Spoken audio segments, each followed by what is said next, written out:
Hello, everybody. I hope you're as excited as I am for this episode. Today, we have the privilege of sitting down with two individuals that have been integral to an emerging club that we've been observing from afar for quite some time. They're responsible for spreading the love of the game, emphasizing the power of community, and bringing professional soccer to the state of Maine. Ladies and gentlemen, please welcome Gabe Hoffman-Johnson and Burke Cherrie.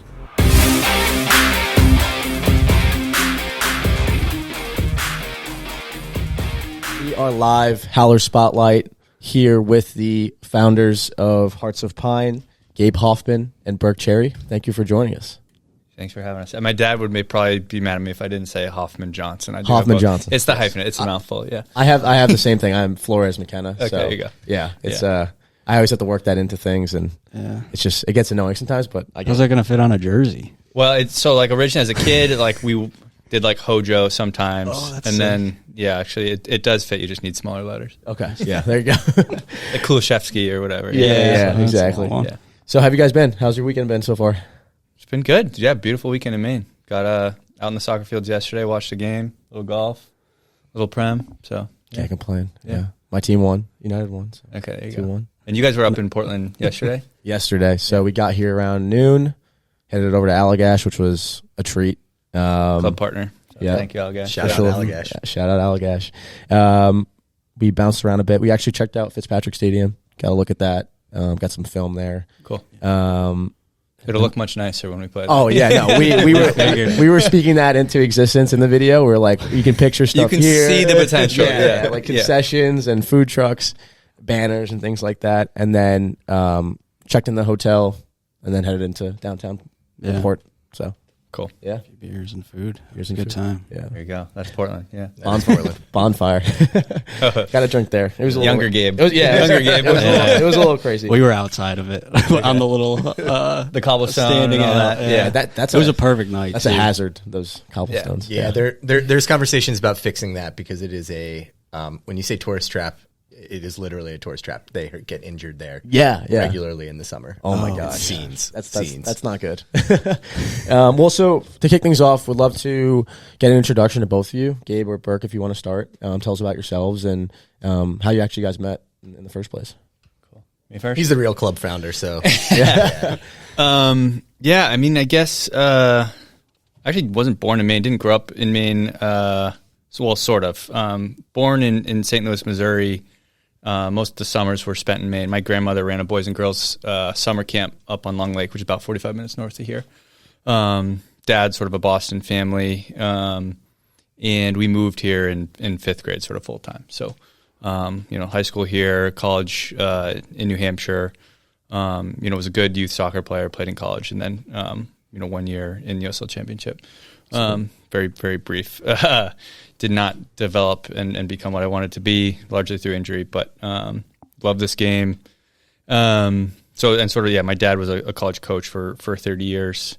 My mom's an international peace builder, so I sort of grew up on soccer fields in St. Louis, Southern Maine, and Sierra Leone, basically. Wow. So this like soccer, social impact background is really how I was raised, and is, in large part is sort of the foundational mission for this club. I mean, I love the game in general, but I also love what it can do.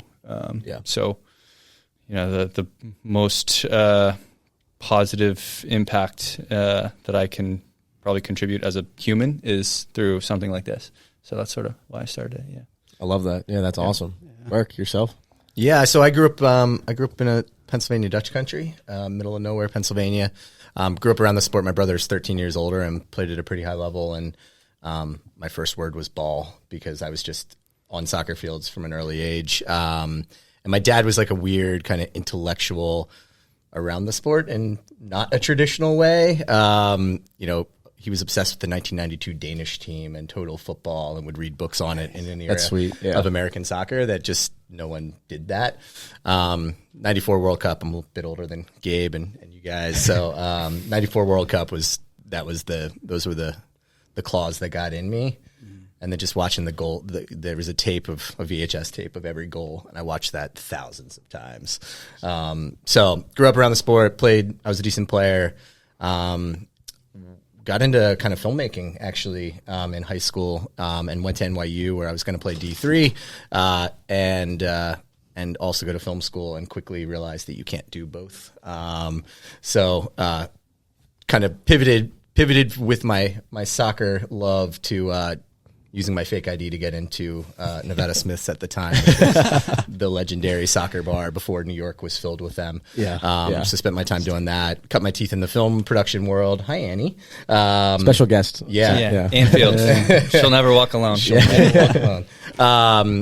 Cut my teeth in the New York City production world, TV documentaries, big budget commercials, and then eventually got an opportunity to work in soccer media for the first time with what was Kick TV back then, as it was becoming Copa 90. So kind of rose through there, was the founder of a soccer-specific agency called For Soccer that I was at for a couple of years, and got connected to Gabe I think it was during the pandemic at some point. I was in New York. My oldest son now, it was a year and a half at the time. We're like, let's go to Maine for the summer to stay with the in-laws, and here we are 5 years later. So my wife's been coming to Maine her entire life, and I've been coming here since I was 19, 20 years old every year for long stints of time. And we tried to move here many times in our 20s. Didn't work, but always kind of had this thing about Portland that was sticking. And then we had the opportunity to move here with the family and be a part of the scene. It's been awesome. And I mean, like, the thing about, as you guys know, with football is, like, it just kind of opens this door to friends and, you know, people to hang out with really quickly. And that's Gabe and I got introduced. Aaron Maines, a Mainer who played at Stanford, former colleague of mine at For Soccer, and he introduced us. And actually, the founder of my previous company, Richie Graham, Dartmouth guy, went to Dartmouth and connected with Gabe years ago. He's one of the owners of the Philadelphia Union, built their academy. So, so I've been around the sport in different ways, but, like, this local scene is really cool, as you're going to see. Yeah. No, we can feel it already. We saw people wearing Hearts of Pines hoodies and things like that. So, sick. Yeah, cool. So it's definitely growing, and you kind of talked about it, the networking of the game that the game brings, and the people you get to meet and eventually work with down the road is what makes it also speciel. So you two share that, I think, right? That's like, game brought you two together. Exactly. Yeah, wouldn't be here without it. It's been a huge part in all of our lives based on what you guys have told us. But, like, from a expectation standpoint, like, obviously you're young, like, you're always just thinking about playing.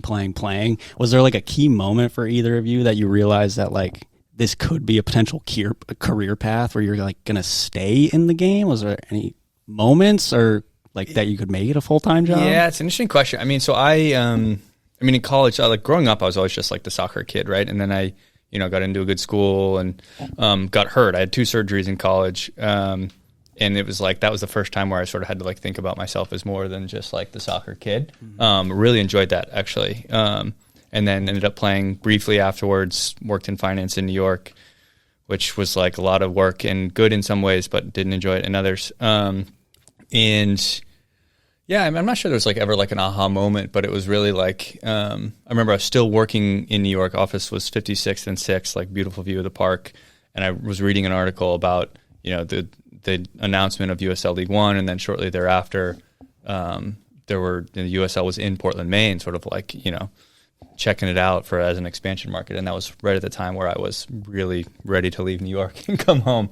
And it didn't take long before, as soon as I saw that article, I was like, yeah, of course, Portland's, like, probably the best untapped market for pro soccer in this country, right? So, and I'm from here, and some people knew me as the soccer guy and whatever else. It was probably 6 months after I got home in, like, 2018, 2019, where I was, I'm sort of an entrepreneurial, like, motivated. Burke can probably speak to more of my, like, sensitivities than I probably would speak to about myself. But it just sort of was like, this is the right opportunity, the right place at the right time, and I'm the right person to do it. Sort of simple as that. That's sweet. I remember when the previous Instagram for Hearts of Pine was USL to Portland. Yeah. That was I used to run that. That was me. Yeah. That's why. And that's kind of leads us to the next question of, like, the idea of Hearts of Pine, and where does that come from? I know you mentioned the article of USL expansion, but for you, where did it really start to generate and the idea of Hearts of Pine come to life? The name itself or the club? The name itself? I guess both. Yeah. Do you want to take name? Yeah, start with the club though, because I think Club. I mean, so like I sort of talked a little bit about my background. I am knee jerk reaction almost no matter what is like, how can I contribute? How can I be a part of the solution?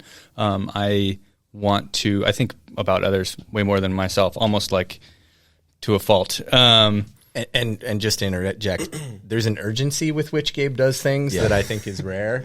There is very little idle time. Like, let's think about this for a year. It's like, okay, we're going to start this. Well, it took like 4 years. It did, but like knowing you as I do, a normal person, it would have taken 10 years. Yeah. But that urgency to like go figure the thing out is something that Gabe has in his DNA. That's for sure. I can relate to that. I can speak of that. Yeah. I think too much. Andrew's like, dude, let's just go do it. Let's go talk to this person, send the message. Like, it's not that hard. I'm more of an ask for forgiveness later kind of guy. Yeah, we did an office predictive index thing, and I was like so far on both. Like, I forget, it was like an A and a B, and I was like the farthest on this side for one and the farthest on that side on the other.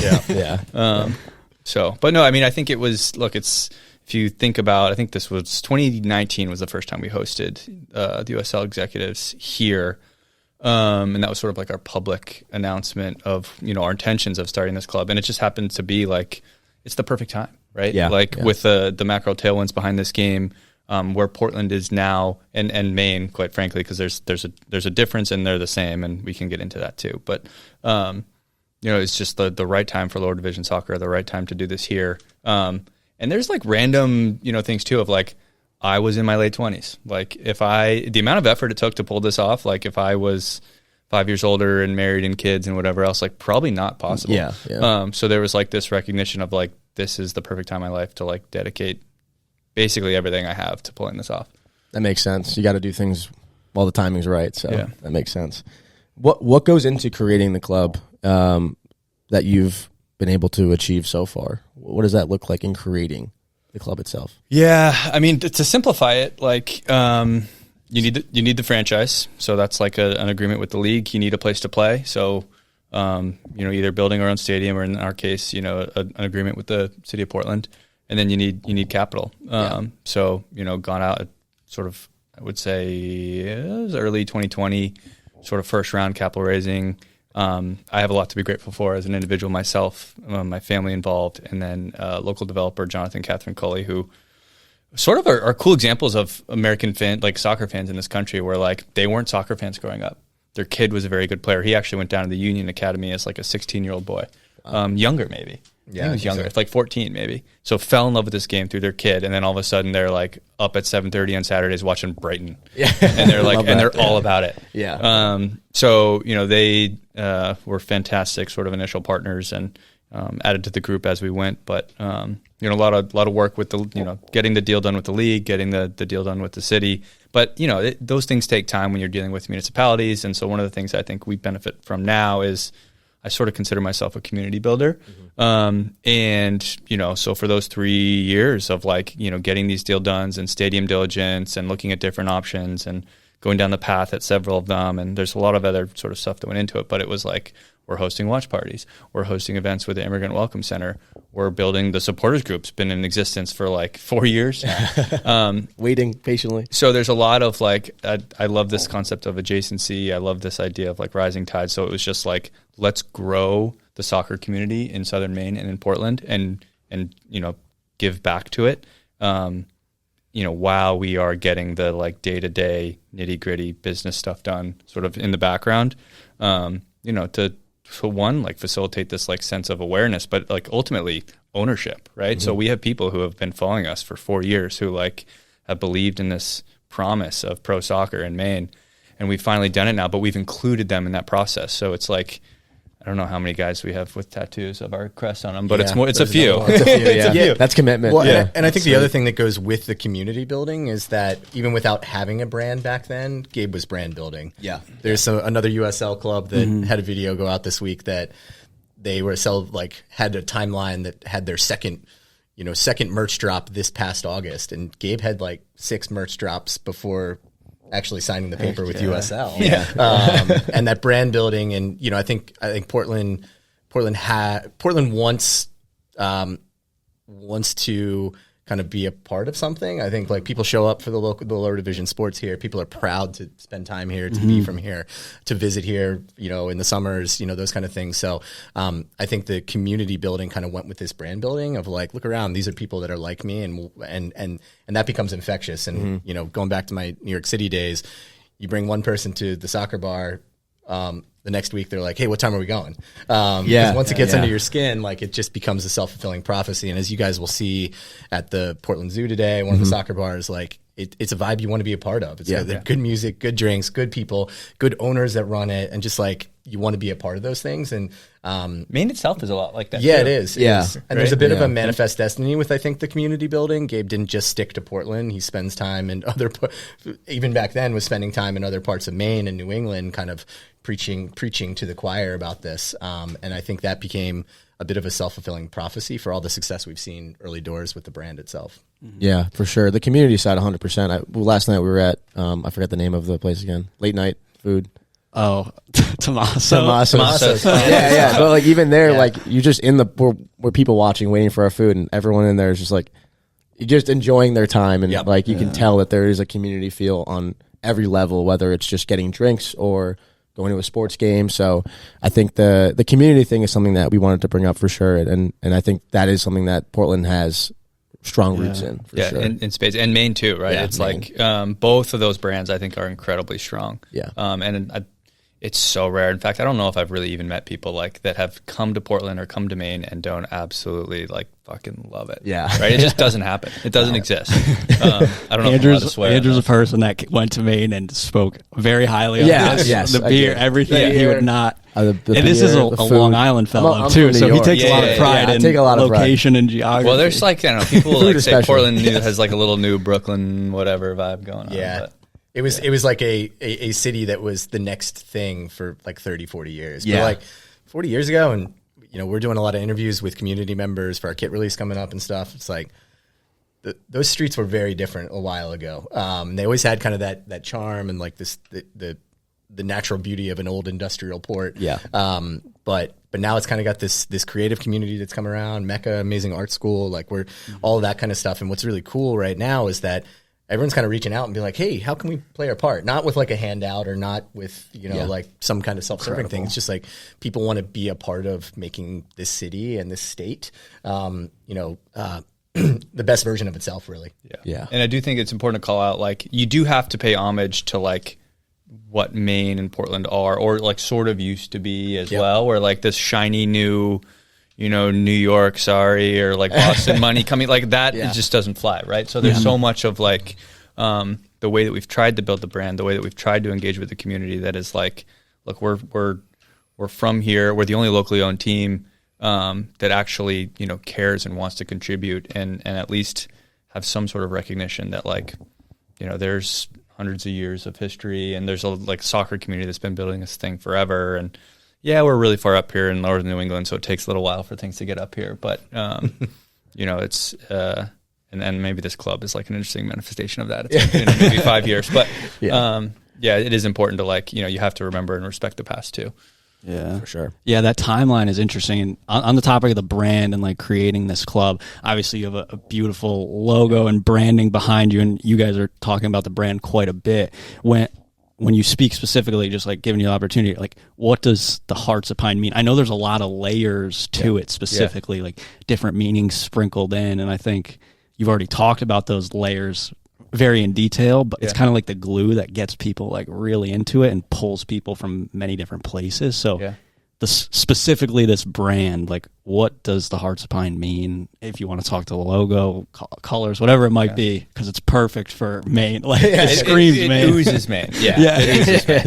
Do you want to, we can sort of talk to the... Yeah, well, I think, there's kind of this parallel path, and Gabe and I just kind of had a weird, I don't know, we chatted every month or two for a couple of years, frankly, just talking about the possibilities here. My background, I was kind of very much in this, working with U.S. Soccer, working with MLS. I spent a lot of time with the Ford Madison guys and Knoxville, and, have kind of seen at all different levels up to the very tippity top and down to lower divisions. I don't know if you guys remember the U.S. Open Cup when that liquor store, like the club run out of the liquor store beat like drop someone off and like it's a taco shop. It was like the burrito shop. Yeah, that was the most recent. That was this year. Oh yeah. But the burrito shop. There's these amazing like kind of ingredients that go in, and I think when the brand is able to kind of take all those ingredients and make the recipe. And what we have here is an interesting challenge, because Gabe was alluding to the fact Maine is different than Portland, like very different.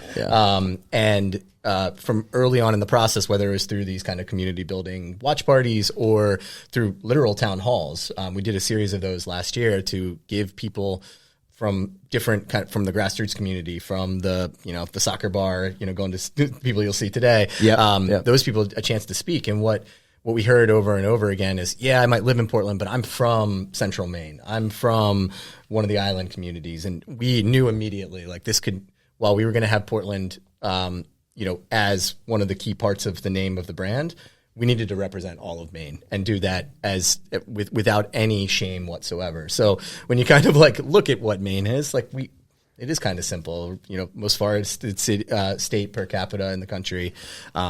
You can look out here, out that window right now, and see the ocean. Like those are the things that are the lifeblood of the, not just the the literal economy, but also the spirit of the people. And there's a big tension point too with my wife's family. They're coastal people. They love the ocean. A lot of people have their camps on the lakes in Central Maine and things like that. So how do we kind of encompass all those things? And then we had this aha moment around the heart. And that was a big kind of like tipping point with the development of the brand. There's this amazing tradition that has been going on for almost 50 years. That was started here by kind of like this community of people who just started putting hearts up the night before Valentine's Day and canvassing the city of Portland. And no one knew who this was for years and years and years and years. It actually isn't a singular person. It was started by one guy, then handed off to the guy that did it for about 40 years. And then it was revealed, I think 2 years ago, this guy named Kevin Farman, he was the guy that had been orchestrating what they call the Valentine's Day Bandit. So sneak out over the cover of darkness, which in February starts here at 4 in the afternoon. So not a lot of time. But literally, you come here in February, like there is not a building in Portland doesn't have a heart on it. It's this incredible tradition, and it's now gone to Burlington, Vermont. It's gone to Boulder, different cities. So this is like very simple act of kindness and love in a very dark and kind of bleak time of the year. And these guys did it for years and years and years, and no one knew.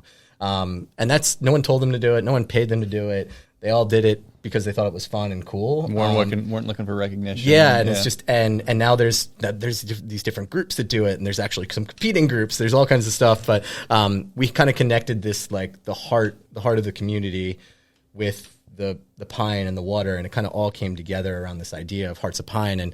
And so, not to get too nerdy about trees, but the center of a tree is the heart of the tree. It's actually a non-living part of the tree, but especially with pine trees that can survive like the crazy weather here. Like you go up an island 10 miles off the coast, and there'll be a pine tree sticking out of a rock on the edge, pointing towards England. That you're like, how does that even grow there? And it grows there because of this heart of the pine. Is really flexible. It sways in the wind. It can handle all these elements. So there's this like really amazing storytelling that kind of comes through. And then we wrapped it all up with the Dirigo, which is a really from the Dirigo Star, from the Dirigo Star, which is on the old flag, which we're just about to vote to bring back. Probably, I'd be surprised if it didn't. But it's this concept of I lead. So our Dirigo heart is kind of lead with your heart, and that kind of connected all these pieces. All these kind of, we knew they had to be there. Gabe always felt strongly about the green and the blue, but it became a pretty complicated system ultimately, and we kind of went with this modern retro that I think it looks like an old crest, but it's obviously been built in the last year.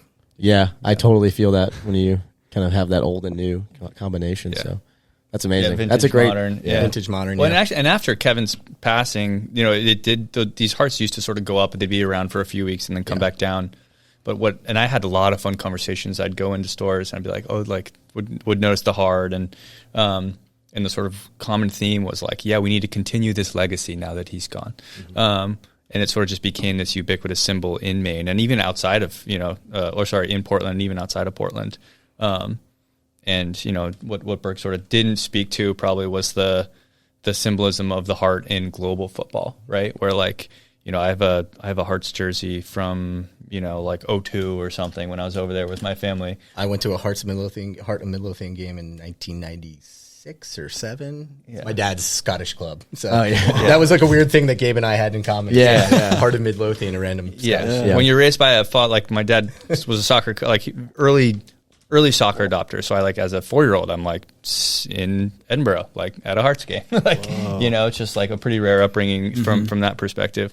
I actually I'm a Liverpool fan basically like because of Michael Owen and like the goal he scored in '98. And my first kit was an England Michael Owen kit. Like I never owned, sort of like as an American, it's a little, I'm like embarrassed, but like that's just the way it is, right? Yeah. Like because of what Michael Owen did to his career, or no, just like, you know, I've sort of mine's the exact same story. I don't think punditry is it for him. Yeah. Well, now I don't wear England kits anymore, but I'm an American soccer guy. True. Yeah. We love that. But they were my gateway drug. Yeah. And there's also Hearts of Oak in Africa, and we have an incredible immigrant community here in Maine that is going to be a beating heart of the success of this club on and off the field. Yeah. So to, you know, Hearts of Oak, Ghanaian club, you know, there's a lot of just kind of like, we want to kind of celebrate what Maine is becoming as well, and that diaspora that's coming here to bring their own influence to this sport we love. That's going to be very real. So they were like, we just kept ticking boxes basically with the brand. Every kind of rock we turned over, basically. For sure. No, that makes total sense. And speaking on the community side of things and the partnerships that you've laid foundations with, Allagash, we quickly spoke and shouted them out in the beginning of this, but why Allagash? What does that Allagash partnership mean to the Hearts of Pine? Yeah, well, I mean, it means a lot, and we have 2 craft beer partners, and we'll speak to Allagash, I guess, first specifically. But you know, their B Corp, the values and all of that alignment is like, I'll speak to that first, just because that's perfect. Yeah, right. I think we're a values, purpose driven brand. You know, as are they, right? And they're sort of the original. When you think of craft beer in Maine, you sort of think of Allagash, and we're huge fans of theirs. You know, and Bissell Brothers as well. They're sort of like the new kid on the block, cool kids, and you know, have like a little bit of a different flair. In some ways, it's sort of the mix of like, you know, the modern and the vintage, right? So it's sort of like it's the perfect fit for us. But you know, they're a big brand, they're a big deal. So.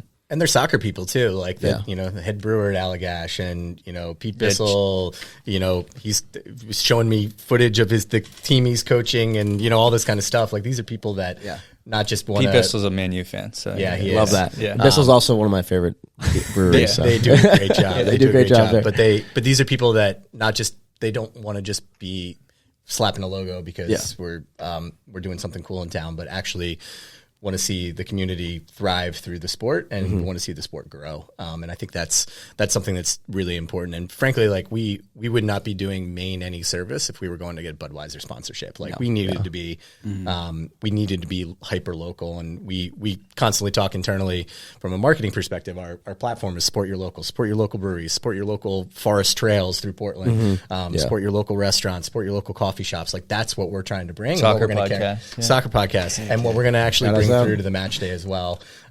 You're not going to see the logo slaps from the big brands in the way that you do, you know, in some other markets.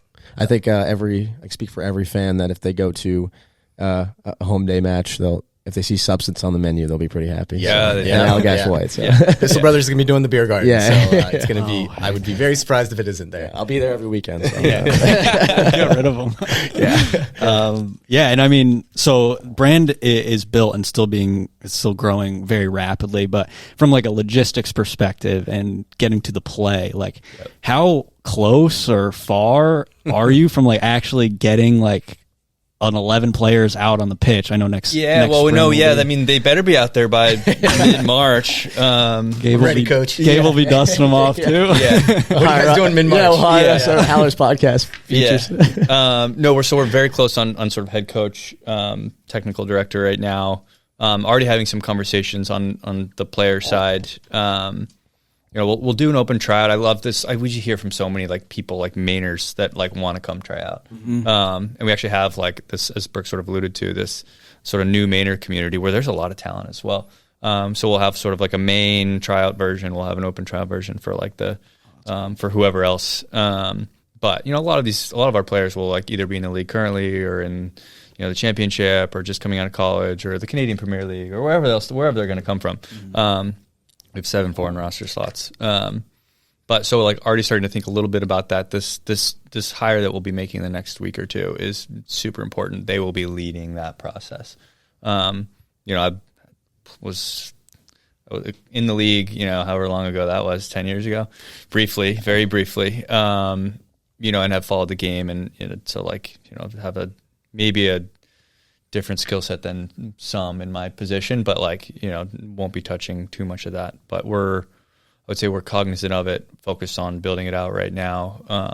And the other piece actually that is probably cool to speak to is that we'll probably have a couple local boys. That's cool. Yeah. Right. So like aware of a few of these players that, there's one from Lewiston, one from Kennebunk, and there's a kid from Gorham I'm aware of. And when my buddy Wyatt plays for Chicago right now, he's like too good and he probably has another contract year or two. And then we'll try to get him to come home as sort of a club captain legend guy. So I played in college with Wyatt and he's played from Scarborough. So sweet. Yeah. Yeah. Dang, so but local flavor, I think like honestly through and through, not that we're going to like sacrifice quality for local boys, but I do think there's room and there's definitely enough quality here to be on the roster. Oh yeah, and close by too. I mean, I went and watched a bunch of UNH games. Yeah, the UNH, quality. UVM, both those programs. Right. I mean, when I was in college, we were way better than them, and now we're way worse, which is sort of a bummer. Yeah, that's unfortunate. Yeah. And when it comes to, this might be a simple answer or not, but in terms of deciding to go USL 1 as opposed to 2 or championship, what goes into that decision making? Because we saw Brooklyn FC do a thing where they announced as USL 1 and then they kind of went back and went championship. So how does that decision get made and just moving forward in that direction? Yeah, I mean, that's several considerations probably. I mean, in terms of like 2 versus like professional, I think that's sort of like a little obvious. We want to be a professional club. And I love what Vermont Green has done. And they've proven, even Ballard, right? They've proven that you can build these incredible clubs at the League 2 level, which is super cool. And we need more of that. And there's plenty of other good examples of that happening. I think we wanted to at least be a professional club. It's a much smaller bite to pay the franchise fee for a League One club versus a championship club. And there's, we can talk about pro rel and where that's going to go. And certainly that's exciting. But that's all this sort of in this black box, right? But I think for us, it's the right level for our market. We have a AA baseball team, we have a G League team, we have an ECHL hockey team. And some of it comes down to just like pure, professional standards, right? Like our stadium size and our market size, is perfectly suited for a League One team. But, I think, and you can see it based on where we are with, sort of the early revenue side, ticket deposits and all that. Like we're about to break the league record for season tickets. We haven't kicked a ball and we're only like a third of the way through our conversion process. So there's like, along with like website traffic records, merchandise records, all those kind of things have been the strength in the community. And I think fair to say, there was a lot of conversation around the championship level, and there is certainly the ambition there. But, I think living within our means and getting this right out of the gates and competing at this level. And, I think what's also important to note about this level of it is you're going to the match for, yes, no one wants to go and see their team get beat, but there is a certain level of like what goes into kind of that brand and community side. And if we can be successful on the field, have an amazing atmosphere, like we can go wherever we want with the club. And I think that's something that Gabe and the team have really recognized early on. Wow. And it seems like that, I mean, from the people that we've spoken to, like that leadership in the game that puts all these other things first, you know what I mean? As opposed to just trying to jump in and grab what you can type of thing. Like Vermont is great. And speaking to them, like, they have that sustainability mission and like putting all these other factors first. And when we were chatting with them, it's like, well, considering like even League One, there's travel involved. So that would be something that impacts, like there's emissions that come from that. And something that emission would impact their goal or their priority. Yeah. So like, it seems like it's just great and refreshing to hear that those values all come into play and in what you're doing. And we lead with it, right? I think that's Yeah. I also do think that's just good business, especially in a market like Portland and in a league like this. Like soccer fans, that's what we care about, right? You you want your club to care and contribute, and certainly here in Southern Maine, that's like very much. And not that we're doing it because we think it's good business. We're doing it because that's how we believe it should be done. Right. But I also think, and that probably mirrors a lot of these like cool lower division, even MLS like successful soccer markets, like. There's markets. I mean, Portland, Oregon's named after us for a reason, right? But using that Vermont Green example, like I'm friends with Matt Wolf, and Pat Inferna is a very good friend of mine, and those guys aren't like making that up. Like they, football is actually the way they got to do the things they cared about. Versus, hey, let's start a football team. What should we stand for? No, like they're completely different. And I think to Gabe's point, when he set out, he's like, let's build this thing that's community run, like for the community, by the community, and feels like the community. And what you're going to see on match day is going to feel like that too. Like we're going to, we're cognizant of the fact that who comes to the games in April versus mid-July is going to be very different. Tourism is a huge part of the economy here. You can see the cruise ship too. Yeah, Visit Maine is one of the club sponsors, and we want someone to come from California who's passing through Maine for the week to come to a game and to literally take a bite out of Maine. Like you're going to have local beer, you're going to have local food, you're going to experience local sports, and you're going to experience the local community. Not to mention it's going to be like kind of more of a street festival kind of vibe. It's going to feel very different than our other minor league sports here. So we think there's an amazing opportunity to kind of just let Mainers be who they are within the confines of Fitzpatrick Stadium. And if you build that, the people will come. Yeah. If you do things for the right reason, the right outcomes. Yep. Yeah, come your way. In terms of challenges, what have been the biggest challenges that you've come across? I guess name 2 or 3, but...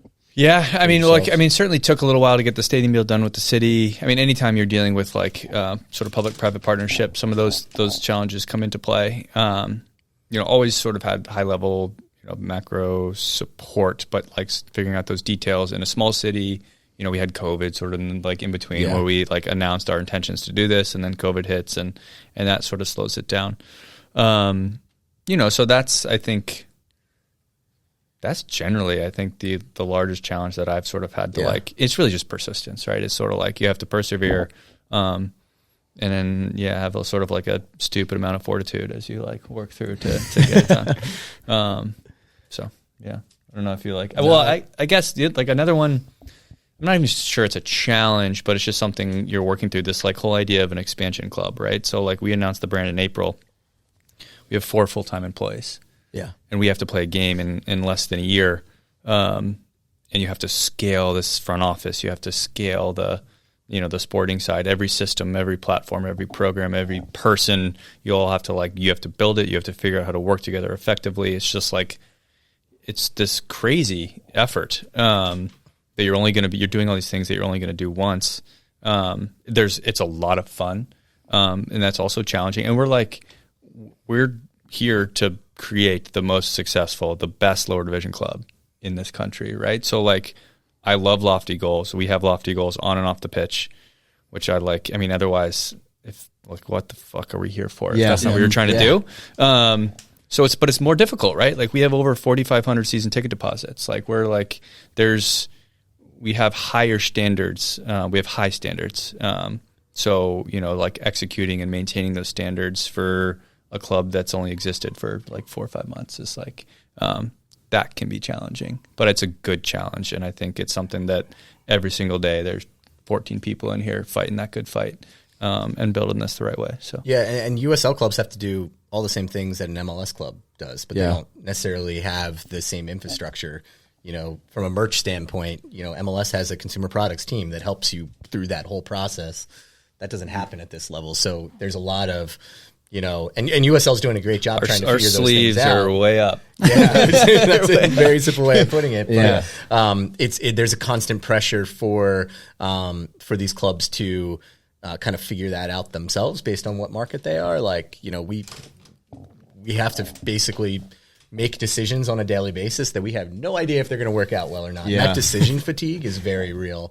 I think at this level, it's like, oh my gosh, we got to have another announcement. What are we going to do this time? So we've got some really passionate people and some people that have come from the lower division sports ecosystem here in Maine previously. So there's a lot of like institutional knowledge from day one, which is pretty unique. But it's hard to start a football team. Yeah, I don't doubt that at all. Yeah. And I, obviously, you two are well versed and have experience in the game itself, and the marketing side of things, branding.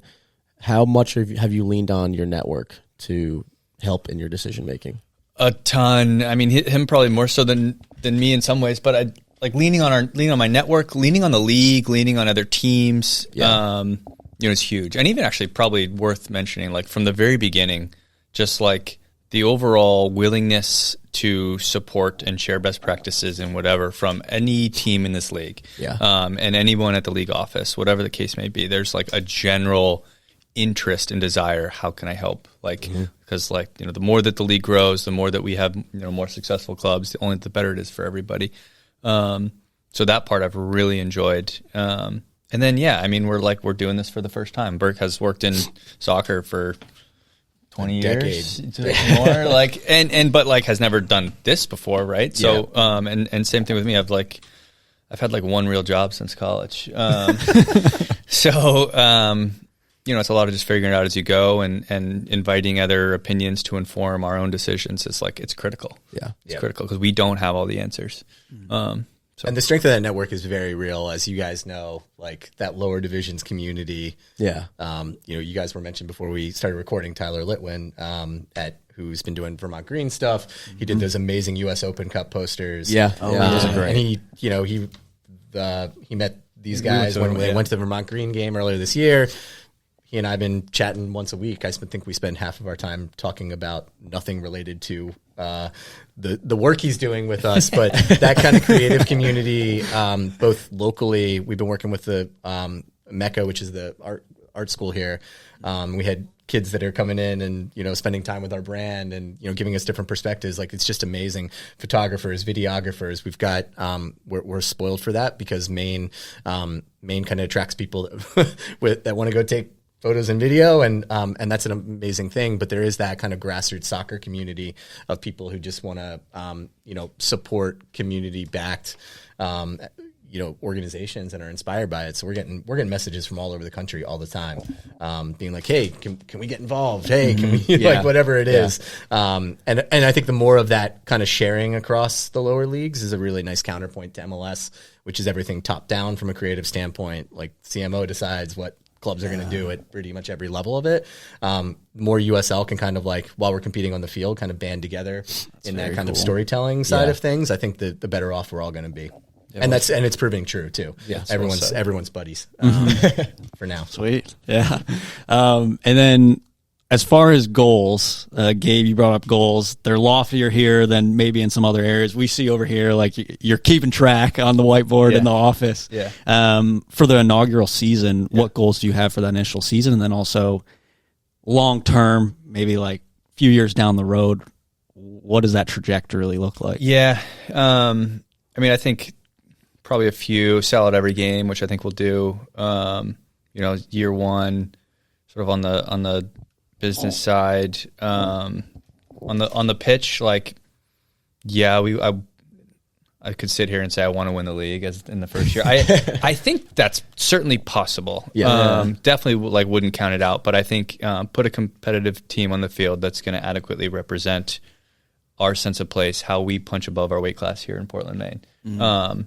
Compete on the pitch and get in the playoffs and at least be part of the conversation is that's where I want us to be year one, and then grow from there. Long term, our stadium has about 5,000 seats. I want to be sitting here in 3-4 years thinking about how we get more people in that stadium, right? That's the goal. I want to be when people like ourselves are sitting around anywhere in this country talking about what are the best lower division clubs in this country, or even just clubs in general. I want people to say, I don't know what the fuck's going on in Portland, Maine, but there's something special going on there, and I want to be one of the first five clubs out of anybody's mouth when they're having that part of the conversation. So I'll layer one onto that I I know Gabe is probably he speaks about this on a daily basis in the office, but that conveyor belt of the community into the club, whether it's communities in need that theoretically are going to be priced out of the match day experience, giving soccer opportunities to local kids, all the things that kind of come from, kind of building this, not just as hey, we need to fill that stadium now, but like creating that lifelong connection between the club and this community. I think that's a really, that comes with a lot of things on and off the field. It's how we sell sponsorship. It's how all those kind of things are connective tissue into not just the Portland area, but the state of Maine as a whole. And I think that's something that we need to make sure that this becomes kind of a badge of honor worn around the state of Maine, whether you're going to Fitzpatrick every weekend or not. I'm surprised I didn't lead with that piece. Yeah, that is. I'm surprised you didn't lead with that. And that's what I think, while we're going to kind of spread our wings, that we love Vermont Green and the environmental, but that's one piece of kind of our broader kind of purpose platform. Vermont and Maine have very different challenges. We have a changing workforce, an aging population. Like, we want people to, come to Maine, to live in Maine, to build families here. And I think for me, I grew up in basically what was the equivalent of this league in the early 90s. I was going to games as like a 5-6-year-old kid, and I didn't know that wasn't the best player, the Loudrip brothers of the time on the field. Those guys were heroes. And I think kids and that experience, that you have like a 12-year-old kid that can see their pathway to professional soccer in their community and not 100 miles away in an empty MLS stadium, like, that's a powerful thing that we're building. And how we do that within the confines of the business, and the success of the club, it's going to be really exciting to see. That's amazing, because like when you think about how the game has grown in America, like just the grassroots side of things, and then this new generation of kids are going to have a club, whether it's in Spokane or it's in Portland or Charleston. They have a club that they can look at and be like, this is my childhood club. This is there's a path for me wherever I am. See them, be them. Exactly. Yep. And I do think, I love the public health implications from like what we're building here, for people that can actually come, but then also what we can use our platform for. Yeah. Right. And then if you take that one step further, if we build this in the right way, we get to play a small role in like the growth of this game nationally. Yeah. Of like lower division soccer, we get this right. All of a sudden we become somebody that people look to and they say, hey, how did you do this? Right. And I think I personally love that idea. Like, when I get to think about what can I do to set ourselves up to like for this game to make, an impact on the most people's lives as possible. And like, it's probably super fucking lofty to say this, but like, I want to win a World Cup. I want the U.S. to win a World Cup in my lifetime. I think that we will. We've won many of them. But we're a massive country with tons of gaps, right? Yeah. And the success of lower division soccer in this country, I think, will play a big role in the success of this game overall, even at the highest levels, right? So for us to be a small part of that, I think is pretty cool too. Yeah, I think the idea of having a grassroots Portland kid from Portland or Scarborough or middle of Maine make his way through Hearts of Pine, win a World Cup, but in the same fashion have the values that Hearts of Pine does and bring that to the big stage would be probably such a great impact and a great like prideful goal for you both. So or even if it's a club in Anywhere. Portland, Oregon. Oregon. Took a kind of like copy and paste, maybe not copy and paste because it's a different community, but blueprint and advice from what you guys had to do, like that's still influential and you still have a mark in that. You know what I mean? This game can change people's lives. So like, as much as we can grow it, right? I think that's all it is. Grow the game. Now we need a women's team and we need an indoor team here. Burke's big on this. Burke's big on this indoor team. Women's team, absolutely. I think the indoor, it's a pretty good market for it. We have the MA indoor. Which out of the 90s, and it was the best thing. The Harrisburg Heat, I used to watch Kristen Pulisic's dad. Play. Yeah, that's very cool. We interviewed Will Benahene, a goalkeeper for the Milwaukee Wave, and he's an indoor goalkeeper. Incredible brand. Oh, it is way different to what my ankles couldn't hold on. I grew up playing basically in a hockey rink. I love it. Makes for an exciting game. So fast paced. We'll get this part right first. Exactly. Then women's team, and then wanted to bring up the Patrick Dempsey picture. Yeah. How did that come about? I mean, Patrick sees the Mainer. Like the Yeah, beauty he's a Mainer. the beauty of being from Maine is you love Maine, and you like he gives back. He's here all the time. We actually have some fun conversations going on with the Dempsey Center around working with them. But so Tom Caron's also a partner. He's like sort of New England sports media celebrities from Lewiston. Both of those guys are from Lewiston, actually. And so Tom was interviewing him at Fenway for some sort of Red Sox Dempsey Day kind of deal. And it was like 2 days before our brand release. So Tom just gave him a scarf, and of course he was happy to do it. And we're having some other fun conversations of ways to get him involved. But yeah. Yeah, that's cool. Yeah. I saw that. I was like, wow. Shockwaves. Yeah. Yeah. We have some quick fire questions here. Gabe, we'll start with you first. Cool. Favorite club besides Hearts of Pine? Liverpool. Yeah. Liverpool for me as well. Go-to beer? Ooh. Lunch, honestly. Like neither of our partners, but Maine Beer Co. lunch is like, that's my favorite It's beer. home. Yeah. Yeah. I'd be lying if I said anything else. Burke? Yeah, I'm a Guinness guy. I mean, if I can just drink Guinness forever, I'd be happy. I like that. Favorite thing about Maine? Ooh. Natural beauty and people, probably. I very much just love that people kind of let you be who you be. It's pretty unique in that. As long as you don't bother other people, just be who you are and be into what you're into. Yeah, there's no pretense, no ego. It's just like you can go to a nice event in a flannel and nobody bats an eye. That's Sweet. Just do you. We love that. Yeah. That's it. Cool. Thank you, fellas. Yeah, Thank you appreciate so you both. much. Yeah, this Thanks is for doing incredible. this. This is is cool. incredible. Burke? Now we got to go watch that Liverpool-Chelsea game. Thank you for joining Howler's podcast this morning, afternoon, evening, wherever you're listening. And we'll see you all very soon. When's the part where I get to talk about how Chelsea ruined modern football? We'll do that at we the got the bar. mini- we got the mini mics for that, yeah. Thank you.